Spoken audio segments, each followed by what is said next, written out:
ನಮಸ್ತೆ ನನ್ನ ಪ್ರಿಯ ವೀಕ್ಷಕರೇ, ನಮ್ಮ ಲಕ್ಷಾ ಚಾನಲ್ಗೆ ಸ್ವಾಗತ. ವೀಕ್ಷಕರೇ, ಇವತ್ತು ನಾವು ಇದು ಯಾಕೆ ಹೇಳ್ತಾ ಇದ್ದೀನಿ ಅಂದರೆ, ಮುಂದಿನ ಒಂದು 3ನೇ ತಾರೀಕು 3-4ಕ್ಕೆ 2 ದಿವಸ ಕೂಡ ಹುಣ್ಣಿಮೆ ಇದೆ. ಭಾಳ ಅದ್ಭುತವಾಗಿ ಕೆಲಸ ಮಾಡೋವಂಥ ಒಳ್ಳೆಯ ಹುಣ್ಣಿಮೆ ಇದು. ಸಾಧಕರಿಗೆ ಸಾಧನೆ ಮಾಡೋ ಅಂಥದಕ್ಕೆ ಭಾಳ ಒಳ್ಳೆಯದು. ಹಾಗಾಗಿ ಸಾಕಷ್ಟು ಜನ ಕೇಳ್ತಾ ಇದ್ರಿ, ನಾವು ಏನಾದರೂ ಮಶಾಣದಲ್ಲಿ ಹೋಗಿ ಮಾಡಿಕೊಂಡಾಗ ಏನಾದ್ರು ಮಂತ್ರಗಳೇನಾದ್ರು ನಾವು ಸಿದ್ಧಿ ಮಾಡಿಕೊಂಡಾಗ ತೊಂದರೆ ಆಗುತ್ತಲ್ವ, ಅದಕ್ಕೆ ಏನಾದರೂ ಒಂದು ನಮಗೆ ಹೋಗುತ್ತಾ, ಅಲ್ಲಿಗೆ ಯಾವುದಾದ್ರೂ ನಮಗೆ ತೊಂದರೆ ಆಗದಿರೋತ್ತಾಗ ಒಂದು ಮಂತ್ರ ಕೊಡಿ ನಮಗೆ, ಅಲ್ಲಿ ಯಾವ ರೀತಿ ನಾವು ಅದನ್ನು ರೆಡಿ ಮಾಡ್ಕೋಬೇಕು, ಯಾವ ರೀತಿ ಅಲ್ಲಿ ನಾವು ಇರಬೇಕು ಅಂತ ಕೇಳಿದ್ರಿ. ಆ ಮಂತ್ರ ಯಾವುದಾದ್ರು ಒಳ್ಳೆ ಮಂತ್ರ ಇದ್ದರೆ ನಾವು ದಿಗ್ಬಂಧನೆ ಮಾಡ್ಕೊಂಡು ಹೋಗ್ತೀವಿ ಅಂತ ಕೇಳ್ತಾ ಇದ್ದರೆ, ಹಾಗಾಗಿ ಯಾಕೆಂದರೆ ಮಶಾಣಕ್ಕೆ ಹೋಗೋದು ಸುಮ್ಮನೆ ಅಲ್ಲ. ಮಶಾಣದಲ್ಲಿ ಹೋಗಿ ಸಿದ್ಧಿ ಮಾಡಿಕೊಂಡು ಅಲ್ಲಿ ಮಂತ್ರಗಳು ಹೇಳ್ತೀವಿ ಅಂತಂದಾಗ ಕೆಲಸ ಏನೋ ಭಾಳ ಪವರ್ಫುಲ್ ಆಗುತ್ತೆ. ಆದರೆ ಅದಕ್ಕೆಲ್ಲ ಧೈರ್ಯ ಬೇಕು, ಮಂತ್ರಗಳು ಬೇಕು, ಸಿದ್ಧಿ ಆಗಿರಬೇಕು. ಇವೆಲ್ಲ ಮಾಡ್ಕೊಂಡಾಗ ಮಾತ್ರ ನೀವು ಹೋಗಬೇಕಾಗುತ್ತೆ. ನೋಡಿ, ಇವತ್ತು ನಾನು ಕೊಟ್ಟಿದ್ದೀನಿ, ನಾಳೆ ಹೋಗ್ಬಿಡ್ಬೇಕು ಅನ್ನೋದಲ್ಲ. ಅದಕ್ಕೆ ಸಿದ್ಧಿ ಮಾಡ್ಕೊಳ್ಳೋದೇ ಅಮಾವಾಸ್ಯೆ, ಹುಣ್ಣಿಮೆ, ಗ್ರಹಣ ಇಂಥ ಅದರಲ್ಲಿ ನೀವು ಇವಾಗೆಲ್ಲ ಮಾಡಿಕೊಂಡು ತಿರ್ಗಾ ಹುಣ್ಣಿಮೆಗಳಲ್ಲಿ ಹೋಗ್ತೀನಿ ಅಂದರೆ ತಪ್ಪಾಗುತ್ತೆ. ಹುಣ್ಣಿಮೆಯಲ್ಲಿ ನೀವು ಅಮಾವಾಸ್ಯೆಗಳಲ್ಲಿ ಇದನ್ನ ಸಿದ್ಧಿ ಮಾಡ್ಕೊಳ್ಳಿ. ಅಮಾವಾಸ್ಯೆ ಹುಣ್ಣಿಮೆಗಳಲ್ಲಿ ಈ ದಿಗ್ಬಂಧನ ಯಂತ್ರ ನೀವು ಸಿದ್ಧಿ ಮಾಡಿಕೊಂಡ್ರೆ ಮುಂದಿನ ಬೇಕಾದ್ರೆ ಅಮಾವಾಸ್ಯೆಲ್ಲೋ ಅಥವಾ ಬೇರೆ ಯಾವತ್ತಾದರೂ ಕೂಡ ಇದನ್ನು ಮಾಡ್ಕೋಬೋದು. ಯಾಕೆಂದರೆ ನೀವೇನು ಮಾಡ್ತೀರಾ, ಈಗ ನಾವು ಕೊಟ್ಟಿರ್ತೀವಿ, ಈಗಲಿಂದನೇ ಅದನ್ನು ಶುರು ಮಾಡ್ಕೊಂಡು ಸಿದ್ಧಿ ಮಾಡ್ಕೊಂಬಿಟ್ಟೆ ಅಂತ ಹೇಳ್ತೀರಾ, ಮತ್ತು ಹುಣ್ಣಿಮೆಯಲ್ಲಿ ಹೋಗಿ ಕೆಲಸ ಮಾಡೋಕ್ಕೆ ಹೋಗ್ತೀರಾ. ಯಾಕೆ ಅಂದರೆ ಅದು ಆ ಸಮಯದಲ್ಲಿ ಸಿದ್ಧಿ ಆಗಿರಲ್ಲ. ಸಮಯ ಯಾವ್ದು ಚೆನ್ನಾಗಿರೋದು ನಿಮಗೆ ಗೊತ್ತಿರುತ್ತೆ. ಸಾಕಷ್ಟು ನಾನು ವಿಡಿಯೋಗಳಲ್ಲಿ ಹೇಳ್ತಾನೆ ಇದ್ದೀನಿ, ಒಂದು ಈ ರೀತಿಯಾದ ಒಂದು ಸಮಯದಲ್ಲಿ ಇದೆಲ್ಲ ಭಾಳ ಚೆನ್ನಾಗಿ ಸಿದ್ಧಿ ಆಗುತ್ತೆ ಅಂತ ನಿಮಗೆ ನಾನು ಹೇಳ್ತಾನೆ ಇರ್ತೀನಿ. ಹಾಗಾಗಿ ಈ ಹುಣ್ಣಿಮೆ ಅಮಾವಾಸ್ಯೆಗಳಲ್ಲಿ ನೀವು ಸಿದ್ಧಿ ಮಾಡ್ಕೊಳ್ಳಿ. ಗ್ರಹಣ ಈ ಥರದಲ್ಲೆಲ್ಲ ಬಂದಾಗ ಭಾಳ ಚೆನ್ನಾಗಿ ಸಿದ್ಧಿ ಆಗುತ್ತೆ. ಮತ್ತು ನದಿ ದಂಡೆಗಳಲ್ಲಿ, ಕೆರೆ ಕುಂಟೆಗಳಲ್ಲಿ ಈ ರೀತಿಯಾಗಿ ಮಾಡ್ಕೋಬೋದು. ಅಂದರೆ ನೋಡ್ಕೊಂಡು ನೀವು ಮಾಡಿ, ಯಾವುದೋ ಒಂದು ಇದರಲ್ಲಿ ಹೋಗಿ ಆಳವಾಗಿರೋ ಜಾಗದಲ್ಲಿ ನಿಂತ್ಕೊಂಡು ತೊಂದರೆಗಳೆಲ್ಲ ಮಾಡ್ಕೊಳ್ಳೋದು ಬೇಡ. ಅದನ್ನು ಪರೀಕ್ಷೆ ಮಾಡ್ಕೊಳ್ಳಿ. ಯಾಕೆಂದರೆ ಕೆಲವ್ರು ನಂಗೆ ಸಾಕಷ್ಟು ಜನ ಹೇಳ್ತಿದ್ದಾರೆ, ಮೊದಲೇ ನಾನು ಭಾಳ ಹೇಳಿದ್ದೀನಿ, ಇದನ್ನು ಸಾಕಷ್ಟು ವೀಡಿಯೋದಲ್ಲಿ ಕೂಡ ನಾನು ಹೇಳಿದ್ದೀನಿ. ಕೆಲವ್ರಿಗೆ ನಮಗೆ ಸಿಗ್ತಾ ಇಲ್ಲ, ಕೆಲವೊಂದು ವೀಡಿಯೋಗಳೇ ನಮಗೆ ಸಿಗ್ತಾ ಇಲ್ಲಮ್ಮ ನೀವು ಹೇಳಿರೋದು ಅಂತ ಕೇಳ್ತಾ ಇದ್ದೀರಾ. ಹೇಳಿ ವಾಟ್ಸಪ್ಪಲ್ಲಿ ಹಾಕಿ ಅಂತೀರಾ, ಆದರೆ ವಾಟ್ಸಪ್ಪಲ್ಲಿ ಮತ್ತೆ ಅದು ಹುಡುಕಿ ನಾನು ಹಾಕೋಷ್ಟು ನನಗೂ ಟೈಮ್ ಇರೋದಿಲ್ಲ. ಹಾಗಾಗಿ ಅಕಸ್ಮಾತ್ ಇಷ್ಟು ಜನ ಕೇಳಿದ್ರೋದ್ರಿಂದ, ಭಾಳ ಜನ ಕೇಳಿದ್ರಿಂದ ಇವತ್ತು ನಾನು ಇದನ್ನು ಮತ್ತೊಮ್ಮೆ ಕೂಡ ಹೇಳ್ತಾ ಇದ್ದೀನಿ. ನಾನು ಈ ಸಾಧಕನು ಮೊದಲು ಏನು ಮಾಡಬೇಕು, ಸ್ಮಶಾನಕ್ಕೆ ಹೋಗೋಕ್ಕೆ ಮುಂಚೆ ನೋಡಿ, ಈ ಮಂತ್ರ ಅಲ್ಲಿ ಕೊಟ್ಟಿದ್ದೀನಿ ನೋಡಿ, ಆ ಮಂತ್ರನ ನೀವು ಮೊದಲು ಸಾಧಕರು ಹೋಗೋಕ್ಕೆ ಮುಂಚೆ ಇದನ್ನು ಸಿದ್ಧಿ ಮಾಡ್ಕೋಬೇಕು. ಸಿದ್ಧಿ ಮಾಡ್ಕೊಂಡು ಆದಮೇಲೆ ಕೆಂಪು ಅಕ್ಷತೆ ಅಥವಾ ಬಿಳಿ ಸಾಸಿವೆ ಯಾವುದ್ರಲ್ಲಾದರೂ ಒಂದು ತಗೋಬೇಕು. ಬಿಳಿ ಸಾಸಿವೆ ಅಥವಾ ಅಕ್ಷತೆ, ಅದು ಎರಡೂ ನಿಮಗೆ ಅರ್ಜೆಂಟಾಗಿ ಸಿಗ್ತಾ ಇಲ್ಲ, ನಮಗೆ ಅದು ವ್ಯವಸ್ಥೆ ಆಗ್ತಾ ಇಲ್ಲ ಅಂದರೆ ಭಸ್ಮ ಅಂದರೆ ವಿಭೂತಿ ಅದಾದರೂ ತಗೋಬೋದು. ಅದನ್ನು ತಗೊಂಡು ಈ ಮಂತ್ರನ ನೀವು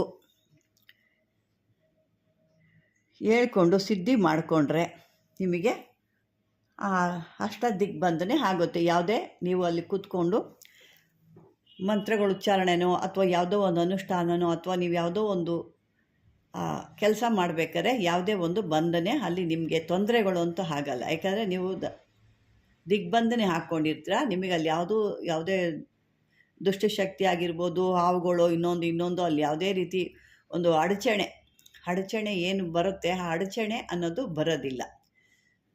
ಇಲ್ಲಾಂದರೆ ಏನಾಗುತ್ತೆ, ಹೋದಾಗ ಯಾಕೆಂದರೆ ಧೈರ್ಯನೂ ಬೇಕು ಅದಕ್ಕೆಲ್ಲ. ಸುಮ್ಮನೆ ಹೋಗಿ ನಾವು ಕೂತ್ಕೊಳ್ತೀವಿ ಅಲ್ಲ, ಇದಕ್ಕೆಲ್ಲ ಒಂದು ಧೈರ್ಯ ಕೂಡ ಜಾಸ್ತಿ ಬೇಕಾಗುತ್ತೆ. ಆ ಧೈರ್ಯ ಇದ್ದವ್ರು ಮಾತ್ರ ಹೋಗಿ, ಆಮೇಲೆ ಸುಮ್ಮನೆ ಅಲ್ಲಿ ಕೂತ್ಕೊಳ್ಳೋದು, ಅಲ್ಲೇನೋ ಒಂದು ಶಬ್ದ ಬಂತಂತ ಎದ್ದು ಬಿದ್ದು ಓಡಿ ಬರೋದು, ಅವೆಲ್ಲ ಏನಾಗುತ್ತೆ, ನೀವು ಆ ಎದ್ದು ಬಿದ್ದು ಭಯ ಅಂತ ಯಾವಾಗ ಬರುತ್ತೋ ಆವಾಗ ಅಲ್ಲಿರೋ ಭೂತ ಪ್ರೇತಗಳು ನಿಮಗೆ ಹಮ್ಮಿಕೊಳ್ತವೆ. ಯಾಕೆ ಆಗಿನ ಕಾಲದಲ್ಲಿ ಈ ಥರ ಒಂಟಿಯಾಗಿ ಕಾಡುಗಳೆಲ್ಲ ಜನ ಬರ್ತಿದ್ರಂತೆ. ಆವಾಗ ಅವರು ಕೂಗಿ ಮಾತಾಡವಂತೆ, ಭೂತ ಪ್ರೇತಗಳು ಅವ್ರನ್ನ ಪರಿಚಯ ಇರೋರ ಥರ ಕೂಗಿ ಮಾತಾಡವಂತೆ. ಅವರು ಹಿಂದಕ್ಕೆ ತಿರುಗಿ ನಿಂತ್ಕೊಂಡು ನೋಡ್ದೇ ಅದಕ್ಕೆ ಉತ್ತರ ಕೊಡೋರಂತೆ. ಆ ಥರ ಎಲ್ಲ ನಾನು ಕೂಡ ಕೆಲವೊಂದಷ್ಟಾರು ಕತೆಗಳನ್ನೆಲ್ಲ ಕೇಳಿದ್ದೀನಿ. ಹಿಂದಕ್ಕೆ ತಿರುಗಿ ನೋಡಿದೆ ಆ ಥರ ಒಂದು ಅವಾಗೆಲ್ಲ ಯಾಕಂದ್ರೆ ಈ ಮಂತ್ರತಂತ್ರಗಳೆಲ್ಲ ಏನೂ ಇರಲಿಲ್ಲ. ಅವರು ಆ ಧೈರ್ಯದಿಂದ ಅವ್ರನ್ನ ಓಡಿಸೋರು. ಆ ಧೈರ್ಯ ನಿಂತು ಅವ್ರು ಮಾತಾಡ್ತಾ ಇದ್ರಲ್ವ, ಅದೇನು ಹೇಳುತ್ತೋ ಅದಕ್ಕೆ ಅವರು ಉತ್ತರ ಕೊಡ್ತಿದ್ರು, ಧೈರ್ಯವಾಗಿ ಉತ್ತರ ಕೊಡ್ತಿದ್ರು. ಹಾಗಾಗಿ ಅವು ಓ ಇವನು ಭಾಳ ಧೈರ್ಯವಂತ, ಇವನ ಹತ್ರ ಹೋಗೋಕ್ಕಾಗಲ್ಲ ಅಂತ ಅವು ವಾಪಸ್ ಹೋಗ್ತಿದ್ವಂತೆ. ಕೆಲವೊಂದು ನಾನು ಭಾಳನೇ ಇದ್ರ ಕಥೆಗಳು ಕೇಳಿದ್ದೀನಿ ಭಾಳನೇ. ಹಾಗಾಗಿ ನನಗೆ ಇದ್ರ ಬಗ್ಗೆ ಗೊತ್ತಿರೋದು ಸ್ವಲ್ಪ ಹೇಳ್ತೆ. ಹಾಗಾಗಿ ಧೈರ್ಯ ಇರೋರು ಅದು ಏನೇ ಬಂದರೂ ನಾವು ಅದನ್ನು ನನಗೆ ಆ ಶಕ್ತಿ ಇದೆ, ಅದನ್ನು ಓಡಿಸೋ ಶಕ್ತಿ ಇದೆ ಅನ್ನೋದಿದ್ದರೆ ಮಾತ್ರ ಹೋಗಿ. ಸುಮ್ಮನೆ ಹೋಗಿ ಏನೋ ನನಗೆ ಮೊನ್ನೆ ಒಬ್ಬರು ಭಾಳ ಬೇಕಾದವರು ಒಬ್ಬರು ಹೇಳ್ತಾ ಇದ್ರು, ಆ ಮಶಾಣದಲ್ಲಿ ಹೋಗಿ ಹಿಂಗೆ ಮಾಡ್ಕೋಬೋದಾ, ಹಂಗೆ ಮಾಡ್ಕೋಬೋದಾ ಅಂತ. ಅದೇ ಹೇಳಿದೆ, ದೇವರೇನೋ ತಿನ್ನೋಕೆ ಅಷ್ಟೋ ಕೊಟ್ಟಿದ್ದಾನೆ ನಿಮಗೆ, ಸುಮ್ಮನೆ ಇರೋದು ಕಲ್ತ್ಕೊಳ್ಳಿ. ಇವೆಲ್ಲ ಹಾಗಲ್ಲ, ಮಾಡೋಕ್ಕೆ ಹೋಗಬೇಡಿ, ಇವೆಲ್ಲ ಕಷ್ಟ ಇದೆ. ಅದಕ್ಕೆ ಯಾರು ಒಬ್ಬರು ಸಪೋರ್ಟ್ ಬೇಕು, ಒಬ್ಬರು ಇಬ್ಬರು ನಿಮ್ಗಲ್ಲಿ ಒಂದು ಸಪೋರ್ಟ್ ಆಗಿರೋ ಅಂಥವ್ರು ಕೂಡ ಬೇಕು. ಒಬ್ಬೊಬ್ಬರೇ ಒಂಟಿಯಾಗಿ ಕೂಡ ಹೋಗ್ಕೂಡ್ದಲ್ಲಿ ಅಂತ ಕೂಡ ನಾನು ಹೇಳಿದ್ದೆ. ಅದೇ ರೀತಿ ಈಗಲೂ ನಾನು ಹೇಳ್ತಾ ಇದ್ದೀನಿ, ಯಾರಾದರೂ ಒಬ್ಬರನ್ನ ಜೊತೆಗೆ ಇಟ್ಕೊಂಡು ಅವ್ರಿಗೂ ಸ್ವಲ್ಪ ತಿಳುವಳಿಕೆ ಇರಬೇಕು. ಸುಮ್ಮನೆ ಜೊತೇಲಿ ಬಂದು ಕೂತ್ಕೊಳ್ಳೋ ಅಂಥದ್ದೆಲ್ಲ. ಅವರು ಧೈರ್ಯವಂತರಾಗಿರಬೇಕು, ಅವ್ರಿಗೂ ಅಷ್ಟೋ ಇಷ್ಟೋ ಒಂದು ಈ ತಂತ್ರ ಮಂತ್ರ ಗೊತ್ತಿರಬೇಕು. ಯಾಕೆ ನೀವಲ್ಲಿ ಒಂದು ಮಂತ್ರ ಹೇಳ್ಕೊಂಡು ಸಿದ್ಧಿ ಮಾಡ್ಕೊಳ್ತಾ ಇದ್ದೀರಾ, ಅಥವಾ ಏನೋ ಒಂದು ಕಾರ್ಯ ಮಾಡ್ತಾ ಇದ್ದೀರಾ ಅಂದಾಗ ಅಲ್ಲಿ ಏನಾದ್ರು ತೊಂದರೆ ಆಯಿತು ಅಂದರೆ ನೀವು ಅವಾಗ ಪರಿಹಾರ ಮಾಡ್ಕೊಳಕ್ಕಾಗಲ್ಲ. ನಿಮ್ಮ ಜೊತೇಲಿ ಬಂದಂಥವ್ರು ಅವರು ಅದಕ್ಕೆ ಪ್ರತಿ ಉತ್ತರ ನೀಡಿ ಅದಕ್ಕೆ ಯಾವ್ದಾದ್ರು ಒಂದು ಮಂತ್ರ ಹೇಳಿ ಅದನ್ನು ದೂರ ಹಟ್ಟೋ ಅಂಥ ಕೆಲಸ ಅವ್ರು ಮಾಡಬೇಕು. ಯಾಕೆಂದರೆ ಸುಮ್ಮನೆ ಮಂತ್ರಗಳು ಹೇಳ್ಬಿಡ್ತಾರೆ, ಆ ಮಂತ್ರಗಳನ್ನ ಕೇಳ್ಕೊಂಡು ಹೋಗಿ ಎಷ್ಟೋ ಜನ ಏನೋ ತೊಂದರೆಗಳು ಕೂಡ ಸಿಗಾಕ್ಕೊಂಡಿರೋದಿದೆ, ನಾನು ಕೇಳಿದ್ದೀನಿ. ಹಾಗಾಗಿ ಆ ರೀತಿಯೆಲ್ಲ ಮಾಡಿ ಜೀವಕ್ಕೆ ಒಂದು ಹಾನಿ ಮಾಡ್ಕೊಳ್ಳೋದ್ಕಿಂತ ಸರಿಯಾದವ್ರ ಜೊತೆ ಕರ್ಕೊಂಡೋಗಿ ನಿಮಗೂ ಧೈರ್ಯ ಇರೋ ಥರ ಧೈರ್ಯ ಇರಬೇಕು. ನಾನು ಏನೇ ಬಂದರೂ ಗೆಲ್ತೀನಿ ಅಂತಿರಬೇಕು.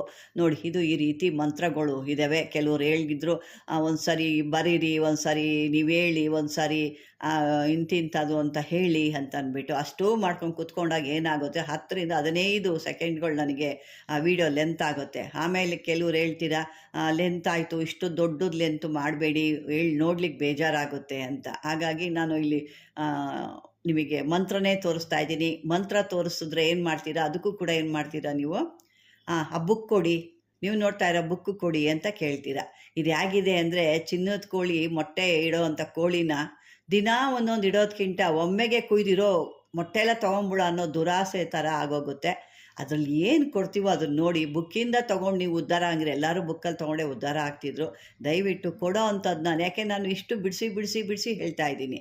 ಯಾಕೆ ಈಗ ನೋಡಿ, ಈ ಮಂತ್ರ ನಾನು ನಿಮಗೆ ತೋರಿಸ್ಬಿಟ್ಟು ಹೋಗಿ ಮಶಾಣದಲ್ಲಿ ಮಾಡ್ಕೊ ಹೋಗಿ, ಅದೇನು ಅರ್ಥ ಆಗುತ್ತೆ ನಿಮಗೆ? ಅದು ರೀತಿ ರಿವಾಜು ವಿಧಾನ ಎಲ್ಲ ಗೊತ್ತಾಗಬೇಕಲ್ವಾ. ಆ ಬುಕ್ಸ್ಗಳೆಲ್ಲ ಆ ರೀತಿ ವಿಧಾನ ಎಲ್ಲ ಏನೂ ಕೊಡಲ್ಲ, ಮಂತ್ರ ಕೊಟ್ಟಿರ್ತಾರೆ ಅಷ್ಟೇ. ಹೋಗಿ ನೀವು ಮಾಡ್ಕೊಳ್ಳಿ. ಅಲ್ಲಿ ಹೋಗಿ ಜೀವಕ್ಕೆ ಏನಾದರೂ ಹಾನಿ ಆದರೆ ಯಾರು ಹೊಣೆ ಆಗ್ತಾರೆ ಅದಕ್ಕೆ? ಹಾಗಾಗಿ ಯೋಚನೆ ಮಾಡಿ ಇಂಥವೆಲ್ಲ ಮಾಡಿ. ಯಾಕೆ ಹೋಗೋವಂಥವ್ರು ಭಾಳ ಜನ ಕೇಳ್ತೀರಾ, ಇದ್ದಾರೆ ಅಂಥವ್ರು ಕೂಡ ಇದ್ದಾರೆ. ಈಗ ಹಠವಾಗಿ ಸಿದ್ಧಿ ಮಾಡ್ಕೊಂಡವ್ರು ಕೂಡ ಇದ್ದಾರೆ. ನನಗೆ ಹೇಳ್ತಾರೆ, ಅಮ್ಮ ನೀವು ಹೇಳಿದ್ದು ನಾನು ಮಾಡಿ, ನಾನು ಹೋಗಿದ್ದೆ ಮಾಡಿದೆ, ಸಿದ್ಧಿ ಆಗಿದೆ ಅನ್ನೋರು ಕೂಡ ಇದ್ದಾರೆ. ಅವ್ರದ್ದು ಶಕ್ತಿ ಮೇಲೆ ಅದು ತೀರ್ಮಾನ ಆಗುತ್ತೆ. ಎಲ್ಲರೂ ಒಂದೇ ರೀತಿ ನಾವು ಮಾಡ್ತೀವಿ ಅಂತ ಹೇಳಕ್ಕೆ ಹೋಗಬೇಡಿ. ಈ ರೀತಿ ಇದನ್ನು ಹೇಳ್ಕೋಬೇಕು. ಆ ರೀತಿ ಹೇಳಿ ನಿಮ್ಮ ಹೇಳಿದ್ನಲ್ಲ, ಬಿಳಿ ಸಾಸಿವೆ ಆಗ್ಬೋದು, ಕೆಂಪು ಅಕ್ಷತೆ ಆಗ್ಬೋದು, ಅದು ಯಾವುದೂ ಸಿಕ್ಕಿಲ್ಲ ಅಂದರೆ ಭಸ್ಮ ಒಂದಷ್ಟು ತೊಗೊಂಡು ಈ ಮಂತ್ರನ ಸಿದ್ಧಿ ಮಾಡಿಕೊಂಡು ನೀವು ಕೂತ್ಕೋಬೇಕಾದ್ರೆ ನಿಮ್ಮ ಸುತ್ತು ಹಾಕೋಬೇಕು. ಮತ್ತು ನಿಮ್ಮ ಜೊತೇಲಿ ಇದ್ದವಂಥವ್ರು ಕೂಡ ಅದನ್ನು ಕೊಟ್ಟು ಇಟ್ಟಿರಬೇಕು. ಅವ್ರಿಗೂ ಅಲ್ಲಿ ಏನಾದ್ರು ತೊಂದರೆ ಆದಾಗ ಆ ಮಂತ್ರಗಳನ್ನ ಹೇಳ್ಕೊಂಡು ಎರಚಬೇಕು. ಅವರು 8 ದಿಕ್ಕಿಗೂ ಅದನ್ನು ಎರಚುತ್ತಾ ಇರಬೇಕು. ಆವಾಗ ಅದು ನಿಮಗೆ ಯಾವುದೇ ರೀತಿ ತೊಂದರೆ ಆಗಲ್ಲ.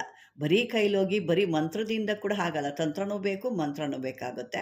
ಇದನ್ನೆಲ್ಲ ಸಿದ್ಧಿ ಮಾಡ್ಕೊಳ್ಳಿ ಅಂತ ಹೇಳ್ತಾ, ಇದು ಯಾಕೆ ಅಂತಂದರೆ ಈಗ ಬರ್ತಾ ಇರೋದ್ರಿಂದ ಸುಮಾರು ಜನ ನನಗೆ ಅದನ್ನು ಕೇಳ್ತಿದ್ರು, ಆ ಥರ ಹೇಳಿದೆ. ಮತ್ತು ಇನ್ನೊಂದು ವಿಷಯ ನಿಮ್ಗೆ ಹೇಳ್ತಾ ಇದ್ದೀನಿ. ನಾನು ಕಳೆದ ವಿಡಿಯೋದಲ್ಲಿ ನಮ್ಮ ಚಾನಲ್ ಬೇರೆ ಇದೆ, ಇನ್ನೊಂದು ಚಾನಲ್ ಬೇರೆ ಇದೆ ಅಂತ ಹೇಳಿದ್ದೆ. ಅದು ಸಾಕಷ್ಟು ನೀವು ಕೇಳಿದ್ರಿ, ಸಾಕಷ್ಟು ಜನ ಫೋನ್ ಮಾಡಿದ್ದೀರಾ, ತ್ರಿಶಕ್ತಿ ಚಾನಲ್ ನಿಮ್ದಲ್ವಾ, ತ್ರಿಶಕ್ತಿ ಚಾನಲ್ ನಿಮ್ದಲ್ವಾ ಅಂತ. ಇಲ್ಲ, ಖಂಡಿತ ಆ ಚಾನಲ್ಗೂ ನಮ್ಗೆ ಯಾವುದೇ ಸಂಬಂಧ ಇಲ್ಲ. ಆ ಚಾನಲನ್ನೇ ಬೇರೆ ಇದೆ, ನಮ್ಮ ಚಾನಲೇ ಬೇರೆ ಇದೆ. ಈಗಲೂ ಕೂಡ ನಾನು ಹೇಳ್ತಾ ಇದ್ದೀನಿ. ಯಾಕೆಂದರೆ ಸಾಕಷ್ಟು ಜನ ಯಾವ ರೀತಿ ತಪ್ಪು ತಿಳುವಳಿಕೆ ಆಗಿತ್ತು ಅವ್ರಿಗೆ ಅಂತ ಅನಿಸುತ್ತೆ. ಹಾಗಾಗಿ ಸಾಕಷ್ಟು ಜನ ನಾನು ಕರೆ ಮಾಡಿ ಅದು ನಿಮ್ದಲ್ವಾ ಅಂತ ಕೇಳ್ತಾ ಇದ್ದೀರಾ. ಅದಕ್ಕೆ ನಾನು ಪ್ರತಿಯೊಬ್ಬರಿಗೂ ಇಲ್ಲಿ ಆನ್ಸರ್ ಹೇಳೋದಕ್ಕಿಂತ ನಾನು ವಿಡಿಯೋದಲ್ಲೇ ಹೇಳಿದ್ರೆ ನಿಮಗೆಲ್ಲರಿಗೂ ಗೊತ್ತಾಗುತ್ತೋ ಅನ್ನೋ ಉದ್ದೇಶಕ್ಕೆ ನಾನು ಲಕ್ಷ ಚಾನಲ್ ಮಾತ್ರ ನಂದಿದೆ, ತ್ರಿಶಕ್ತಿ ಚಾನಲ್ ನಮ್ಮದಲ್ಲ. ಇಷ್ಟು ಮತ್ತೆ ಹೇಳ್ತಾ ಇದ್ದೀನಿ. ಇವಾಗ ಇದನ್ನು ತಿಳ್ಕೊಬೋದು ನೀವು ಅಂತ ಹೇಳ್ತಾ ಈ ಒಂದು ವಿಡಿಯೋ ನಿಮಗೆ ಇಷ್ಟವಾಗಿದ್ದರೆ ಲೈಕ್ ಮಾಡಿ, ಕಾಮೆಂಟ್ ಮಾಡಿ. ಇದ್ರ ಬಗ್ಗೆ ಏನಾದರೂ ಇತ್ತು ಅಂದರೆ ಕಾಮೆಂಟ್ ಮಾಡಿ, ಶೇರ್ ಮಾಡಿ. ಹೊಸ್ದಾಗಿ ಯಾರು ನೋಡ್ತಾ ಇದ್ದೀರೋ ಅವರು ಸಬ್ಸ್ಕ್ರೈಬರ್ ಮಾಡ್ಕೊಳ್ಳಿ ಅಂತ ಹೇಳ್ತಾ ಇವತ್ತಿನ ವಿಡಿಯೋಯಿಂದ ಮುಂದಿನ ವಿಡಿಯೋ ಯಾವುದು ಅಂತ ನೋಡೋಣ ಅಂತ ಹೇಳ್ತಾ ಧನ್ಯವಾದಗಳು ವೀಕ್ಷಕರೇ.